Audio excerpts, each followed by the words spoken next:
Okay, buckle up. Yes, it's time for WVU Marketing Communications Today. Live from West Virginia University. It's the only syndicated show that sits squarely at the intersection of data-driven decision-making and modern marketing practices. But today, well, they're going to lean a little bit out of the science and a little bit into the art with your friend, Michael Lynch. Welcome, Michael. So I got to ask, congratulations. I understand you got a PhD recently here.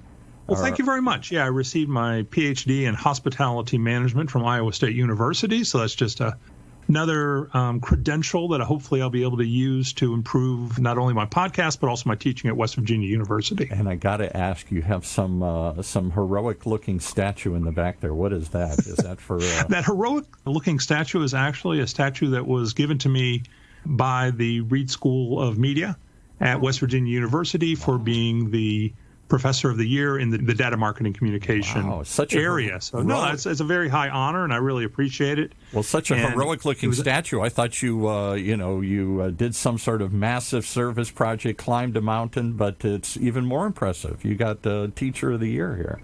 No, it was like I said, it was a very high honor, and just really, it was something I was not expecting, but beautiful statue, and that's why I display it prominently in my office here. Well, now that we've established your high credentials for this conversation here today, I want to know, how does travel and tourism survive the coronavirus? You think we can tackle that today? Well, I'll tell you, we are incredibly lucky today to have Jama Jarrett, who is the Vice President and Chief Operating Officer of the Charleston Convention and Visitors Bureau. She's been doing that for about 10 years. Before that, she was working for the governor of West Virginia as the Deputy Communications Director.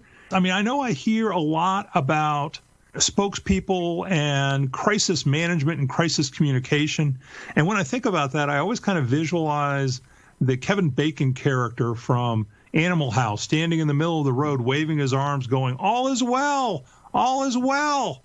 But you know that right now, not all is well. But we're going to get Jama's help, and she's going to help explain to us not only some of the things that are important to crisis management communication, but how that affects particularly the Charleston Convention and Visitors Bureau. So, Jama, let's start out with what exactly is a Convention and Visitors Bureau, and how does that differ from, let's say, a DMO? I hear CVB, DMO, MOUSE. I mean, what are all those letters mean? First of all, thank you for the invite and having me on the show today. It's much appreciated, and as you mentioned, this is a very important and timely topic. A Convention and Visitors Bureau, or a CVB, as most of us in our world refer it to, is a tourism or destination marketing organization. The West Virginia Tourism Office, as an example, is the DMO for the state. They market the state. For us, we are essentially the marketing arm for the city of Charleston and the area we represent. We heavily market to the leisure traveler. We are the resource for information for our restaurants, our businesses, the activities and facilities and the events in the area. But a large portion of what we do also is convention and sales marketing. We work hand in hand with our local partners to bring in larger conventions and meetings and events to the city, events like the U.S. Youth Soccer Tournament, the Marine Corps League's annual convention, the NJCAA Volleyball Championships. So, in a nutshell, we are the local organization that people turn to for travel information and for meeting and conventions. That's wonderful. Something that pops into my mind, do you think there are challenges or benefits or possibly challenges to being a part of the Convention and Visitors Bureau for the capital of a state or even maybe the major city in the state versus a smaller city or different city? I think one of the opportunities that we have is because we're the capital city of the state. Charleston is more recognizable versus a CVB maybe in a smaller town. One of the challenges for us overall is having that recognition beyond the state or beyond the region. We have found that we're more successful in selling the city and booking an event when we can actually bring in those meeting planners or get those people to visit here. So there's opportunities and there's challenges, but, I think we do a pretty good job in being able to take advantage of and tackle both. Got it. Because we've had a long winter, I've gotten pretty used to sheltering in place. But what is the Charleston Convention and Visitors Bureau response to this coronavirus outbreak? We actually have been working remotely since about mid-March. We transitioned pretty quickly from a physical workplace to a remote workplace. And I want to take an opportunity to give our CEO and our staff the credit because they transitioned without missing a beat. We went directly into what we wanted to do, which was we started shifting our activities from the normal promotion and marketing of our normal messages, and instead we started looking at what our businesses and our partners were saying. Our local businesses have a substantial economic impact to our area, and we wanted to make sure that we were sharing what they were trying to say. We also knew that this is not the right time to do traditional marketing. We didn't want to be tone deaf, and we knew that no one was looking for information when traveling to the area. So what we did was used our resources, our website, our social media platforms, and started sharing pertinent information. We were sharing the governor's advice and guidelines. We were communicating what our city leadership was saying, what our tourism partners had to say, and what the businesses and the restaurants who were still trying to remain open and providing goods and services. Simply what we wanted to do was to make sure we were getting the most up-to-date information out there that we could. The biggest thing for us, other than transitioning physically from an office to our home, was that we changed our messaging immediately.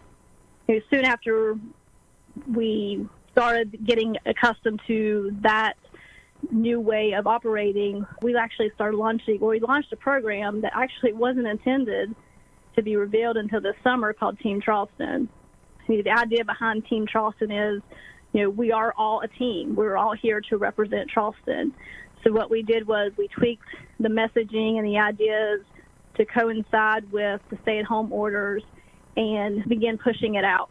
What that entailed, and it still does, we started sharing thoughts and ideas with people about things they could do at home, in their cars, in the outdoors, basically wherever it was socially responsible to do so. We started sharing, we found information about outdoor classrooms and free lessons for our parents and our teachers. Our bartenders and our restaurants got on board and gave us recipes for food dishes and cocktails. We encouraged local retail therapy online, of course. And we even had our friends at Mountain Stage create a Spotify playlist that includes West Virginia artists. So we've continued to work with our partners to continue this whole Team Charleston promotion. We're a small staff, so to have this participation and the support from our partners and our friends to put this initiative into motion is what really made it what it is today. Our goal through this is to distantly connect people the best way we can through this challenging time. Some of our listeners may have never visited Charleston, but I will tell you that it is one of the most beautiful cities in the United States, if not the world. And you drive around, you come around the corner, and you see the beautiful Capitol building. And West Virginia as a whole, of course, has a lot of natural beauty, but I particularly appreciate the natural beauty around the Charleston area. A lot of people don't take into consideration or really think about the fact that the tourism industry is actually the largest industry and the largest employer in the world. And we are one of the few countries that does not have a quote-unquote ministry of tourism. Tourism has a great value to businesses and a large impact on the local economy. Can you talk a little bit about how tourism really is an economic driver and how it's part of the economic development of a community? You're exactly right. Tourism is so much more than just attracting visitors and booking events. It drives broader economic growth in that it supports air service, it creates a familiar place, it attracts investments, it improves the overall quality of life for the residents within that community. For Charleston, tourism generates $565 million in annual spending. It supports 5,000 jobs, and it garners $50 million in state and local taxes. I mean, that's a huge impact. And we've also benefited from tourism and have seen great infrastructure growth. Since 2013, the city has realized more than $300 million in public and private tourism infrastructure improvements. If you're familiar with the Charleston area, we have a facility called the Charleston Coliseum and Convention Center. It went through a $100 million renovation and expansion project over the past several years. It's going to make a huge impact on our city moving forward. The city was in need of a multi-sports complex, and with county leadership and city leadership and investments, we were able to create an $18 million sports complex in the area. So it goes on and on. It's not just about the people coming here. There's a trickle effect that supports our local businesses. It stimulates development for our restaurants and our retailers, and it helps the overall livelihood of the city that we live in. So again, getting back to why we want to support our local businesses and partners during this time, they're the backbone of this community. They help create the sense of place for our residents and visitors alike. We're going to need that familiarity and physical presence as we start to rebuild and market post-crisis. So we're doing all we can do now to promote and support them, because they and their customers and the people that we're bringing here, it's going to be vital to us to survive. I mentioned what I love about Charleston, which is the natural beauty. Just really quickly, just briefly, what is it that you love about Charleston? What is it that makes it so special to you? Well, it's funny. I'm actually sitting in my car, and the trees are in bloom.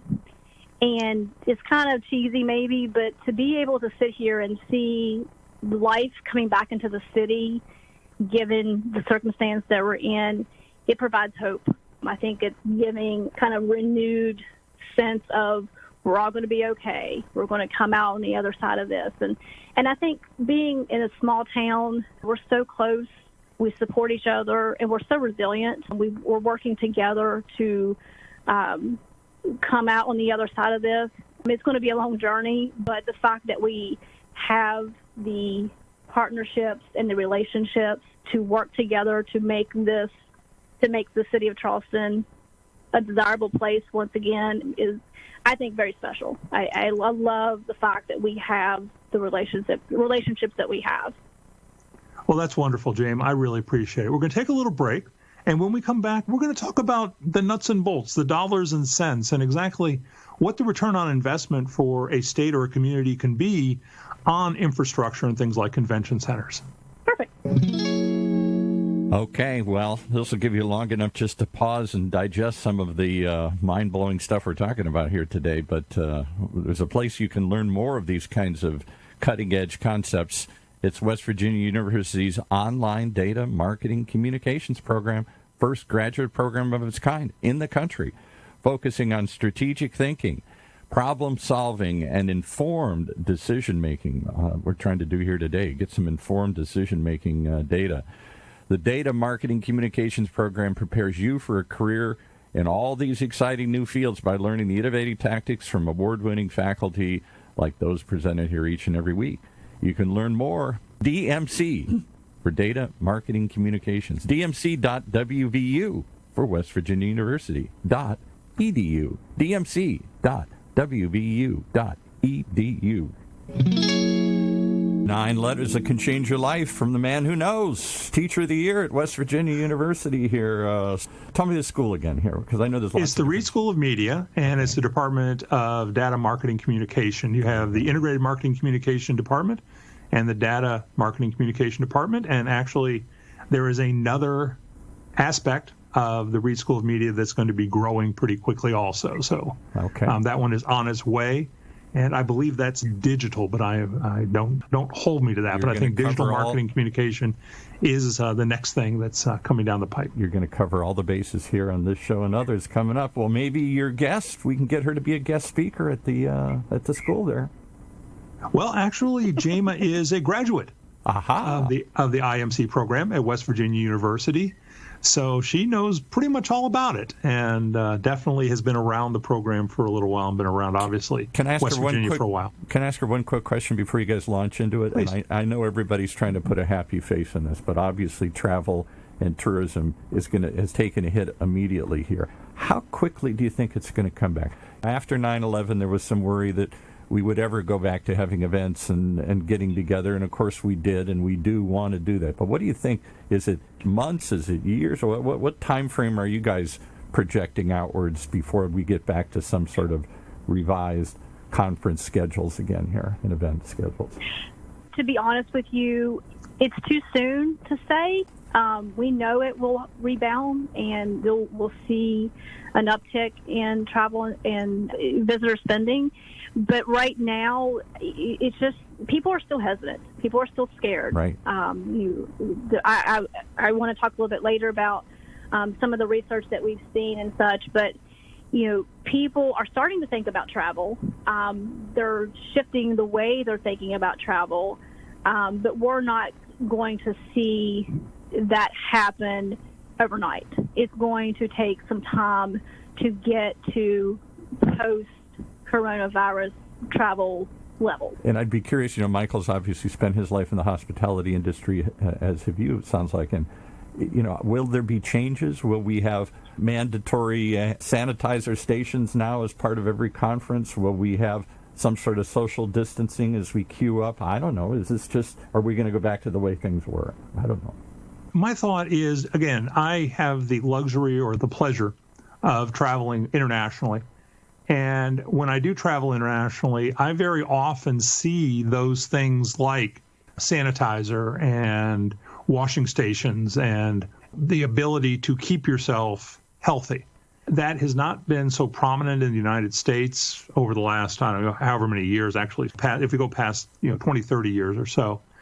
But I think it's an awareness. I think that I listened to a broadcast this morning that was talking about, even after all this is over, maybe the protocol of shaking hands is something that will go away and not be the first thing you do when you meet somebody, or, and maybe even the notion across the world of changing some of the ways that people are greeted, be it a kiss on both cheeks, be it a handshake, be it, whatever. So I don't think I think obviously, part of it is I am a huge sports fan.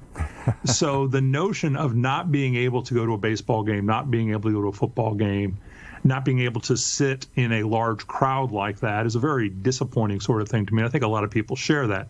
And I think once we get past this highly infectious disease, the social distancing is going to go away, but I think the awareness is not going to go away. It's like anything else. When something like this happens, you try to get back to what you consider to be your normal as quickly as possible, but you get back to that normal with the awareness of what happened, the awareness of, you mentioned 9/11 before. You try to get your life back to normal as much as you can, but you do have that look in the corner of your eye as to somebody who might be acting suspiciously. Or actually, I'll give you a perfect example. I live in Chicago, and before 9/11, there were not the signs all over that said, if you see something, say something. Right. Now there is. We didn't have to take our shoes off when we got on a plane before. Lord. All those kinds of things. I remember the days when you just drove up to the front of the airport, walked through the door, and onto the plane. Yeah, exactly. And everybody walked up to the gate with you and waved at you as you walked up the runway. Absolutely. And all that kind of stuff. And they really didn't even check for guns or anything else. There are people that, you load it, you get an airplane with a gun in your pocket. And then we had a lot of these people hijacking airplanes to Havana and that sort of thing. So they started checking, putting up metal detectors little by little. So what does your guest see at the Charleston Convention Center? Are you going to do more online check-in, for example, less where people have to touch something? People are talking about automatic, I don't want to hand you my credit card, I want to swipe my credit card, or I want to do it electronically so it conveys the information. Anything that reduces the number of times I'm coming in contact with somebody. What do you think? And I know our partners, like our hoteliers and the retailers and the Coliseum, they're starting to have those discussions. How do we make it safer for that traveler? In the research that we've been looking at, just like Wi-Fi was in high demand about a decade ago, people are now going to want those hand sanitizing stations. They're going to want to know how the facility has been cleaned. I mean, you're right. There's going to be a shift in thinking and what people want. Again, we're not going to have a normal, what we're used to kind of travel experience anymore. And it's going to be the responsibility of the DMOs, the CVBs, the hotels, and everyone who plays a part to make sure that we're aware of what the traveler wants and that we accommodate that, because if they don't feel safe, they're not going to come visit. Exactly. Well, yeah, I think we have a secondary layer here. Not only do we have the personal safety issue that was really brought to our front of our minds versus events like 9/11, but now the health safety issue also. But kind of expanding on that, Jama, what do you think the future of travel and tourism is going to really look like? And what do you think people are going to expect, not only from the return on investment of building facilities, but also in general when one comes to a city? What do you think they're going to expect out of a Convention and Visitors Bureau?